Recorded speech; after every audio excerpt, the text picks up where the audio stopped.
Prezados irmãos, satisfação em reencontrá-los em mais uma atividade do atendimento fraterno, com a temática de hoje que será lágrimas. Lembro também a vocês que o livro que nós estudamos e dialogamos nas segundas-feiras é o Renovando Atitudes, de Francisco do Espírito Santo Neto, ditado por Hamed. E quem é Hamed? É um pseudônimo do espírito autor deste livro. Ele é um exímio conhecedor da psique humana. Trata dos sentimentos e comenta que não sentimos errado, mas sim interpretamos errado. Afirma que só podemos nos transformar até quando conseguirmos nos perceber. Ensina-nos como ampliar a consciência, sobretudo através da análise das emoções e sentimentos. Incentiva-nos a modificar os nossos comportamentos inadequados e a assumir a responsabilidade por nossa própria vida. Hoje, o capítulo 5, item 1 do Evangelho segundo o Espiritismo, dialoga bem a respeito da temática de hoje. E diz o seguinte: bem-aventurados os que choram, porque serão consolados. Bem-aventurados os que têm fome e sede de justiça, porque serão saciados. Bem-aventurados os que sofrem perseguição pela justiça, porque o reino dos céus é para eles. E as lágrimas, acompanhadas de suas fontes determinantes. Hamed diz que as lágrimas são emoções materializadas que romperam as barreiras do corpo físico. Representam os excessos de energia que necessitamos extravasar. Lágrimas nascidas do amor materno são vistas quase que corriqueiramente nos olhos das mães apaixonadas pelos seus filhos. Lágrimas de alegrias marejam nos olhos dos enamorados pelas emoções com que traçam planos de felicidade e amor. Lágrimas geradas pela dor de quem vê o ente querido partir nos braços da morte física, entre as esperanças de reencontrá-lo logo mais na vida eterna. Lágrimas de amigos que apertam mãos nas realizações e uniões prósperas são sempre nascentes puras de emotividade sadia, oriundas do coração. Esses pontos positivos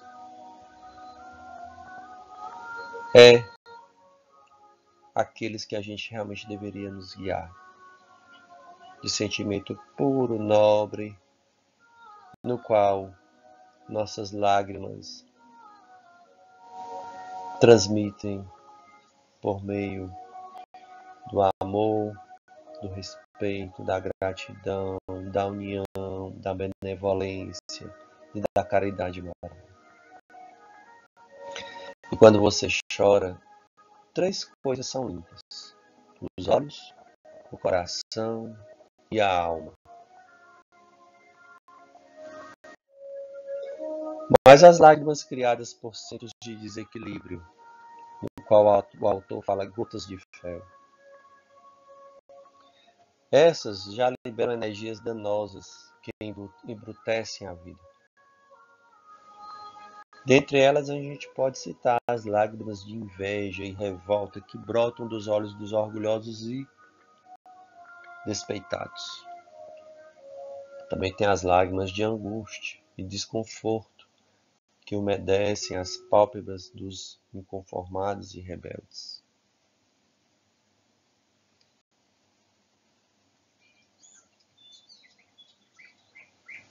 Temos também as lágrimas de pavor e devassidão, em uma análise mais profunda.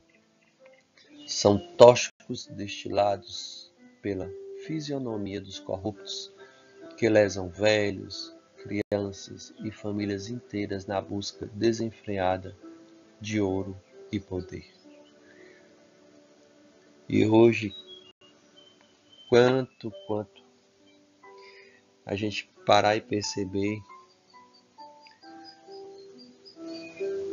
aquele choro de crocodilo, ou um choro realmente que a gente percebe que não é um choro verdadeiro.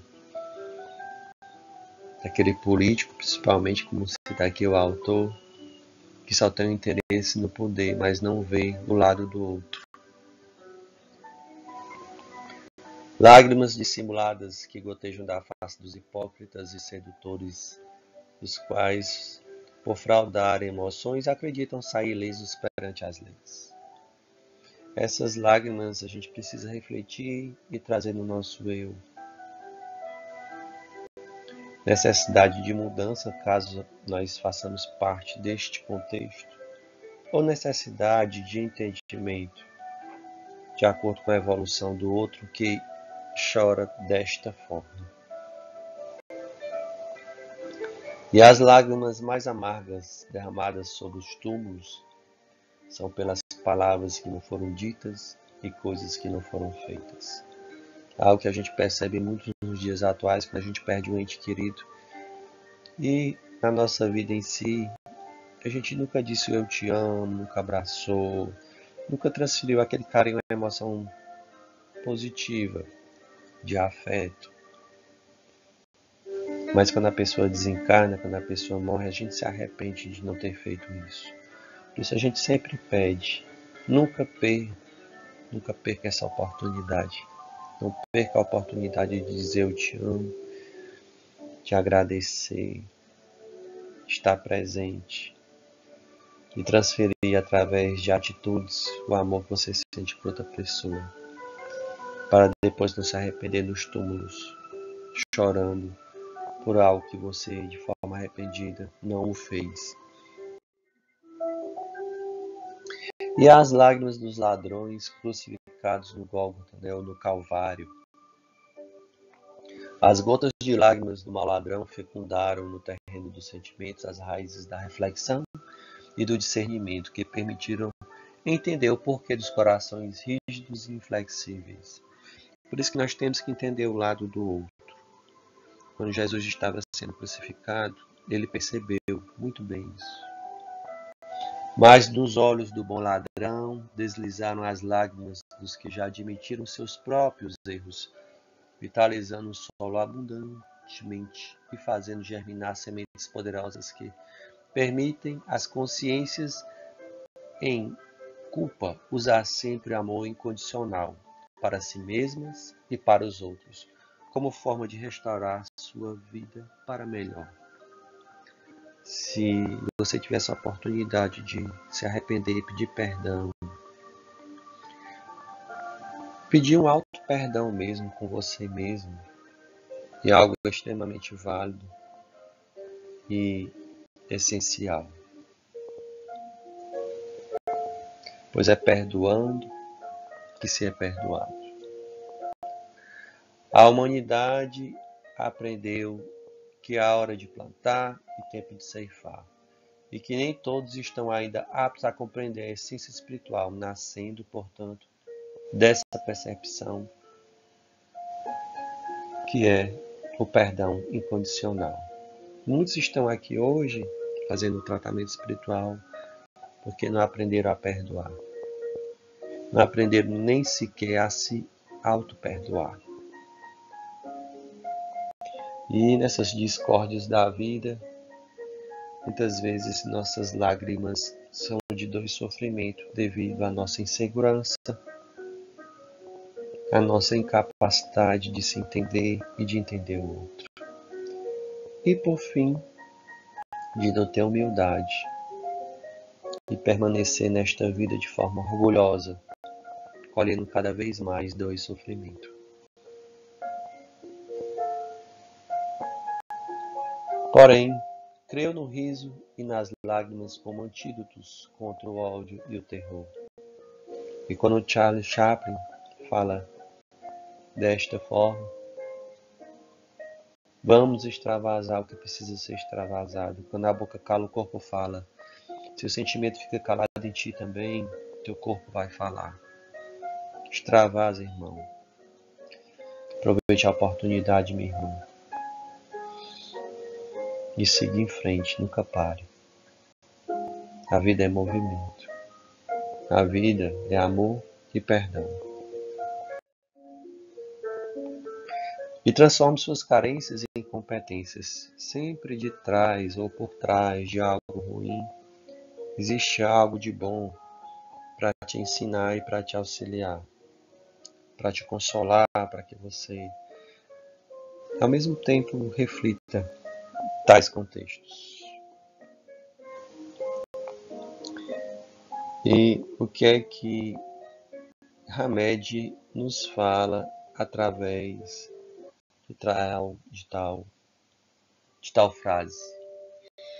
Ele diz o seguinte: isso fez com que os seres humanos se aproximassem cada vez mais do patamar de reparação e do enorme poder de transformação que existem neles mesmos, reformulando e reorganizando gradativamente suas vidas.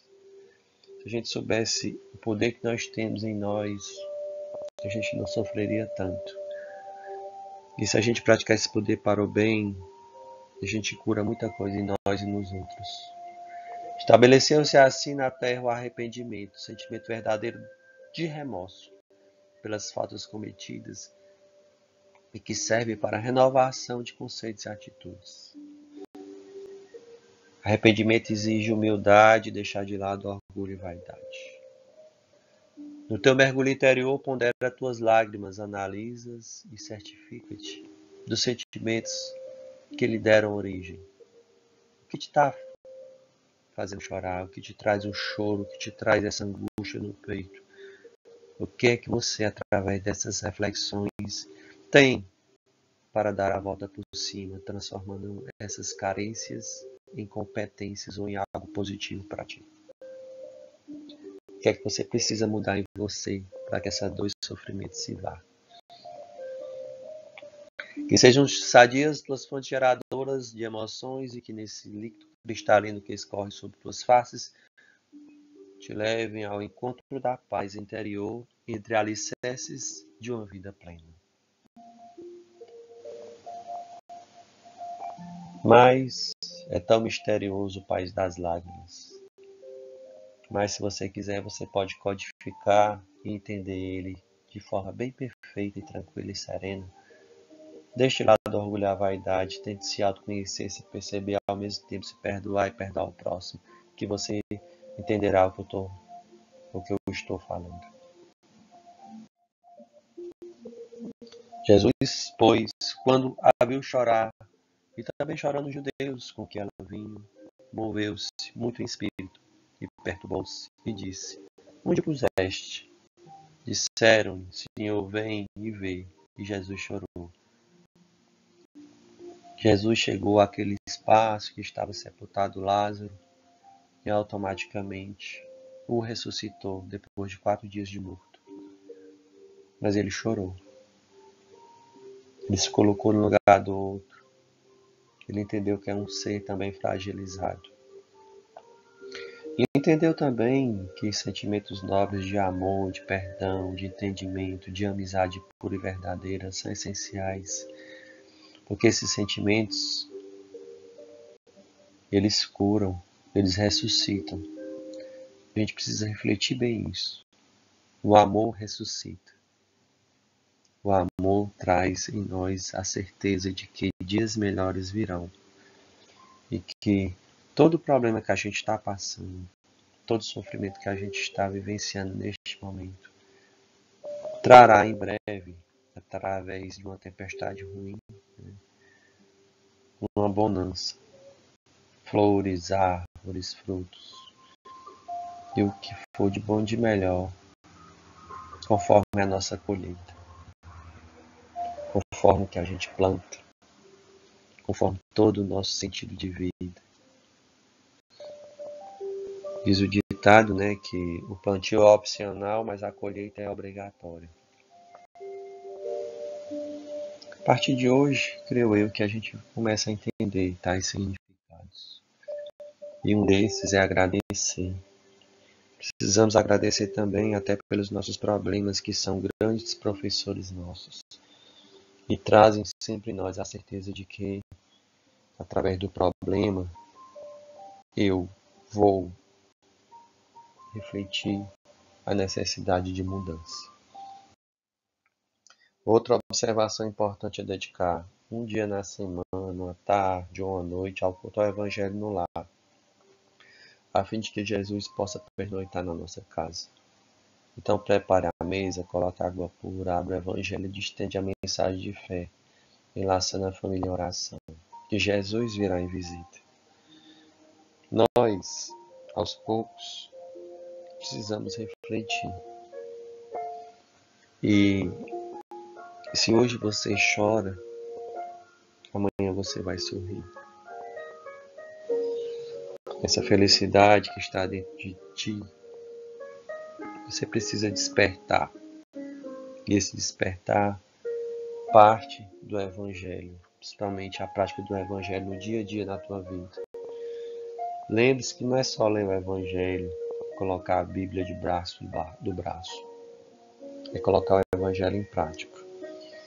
Ser o exemplo para este mundo tão sofrido, em que muitos passam fome, muitos estão violentos, muitos estão deprimidos, com ansiedade, choram, passam noites sem dormir, sente falta de entes queridos que já se foram ou foram abandonados.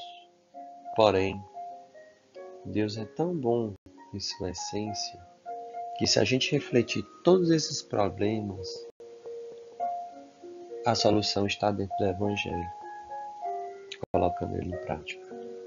Não é tão fácil. Procure também um psicólogo, se for possível. Procure um terapeuta. Procure a presença do seu eu interior, do Deus que há em ti, do teu anjo da guarda.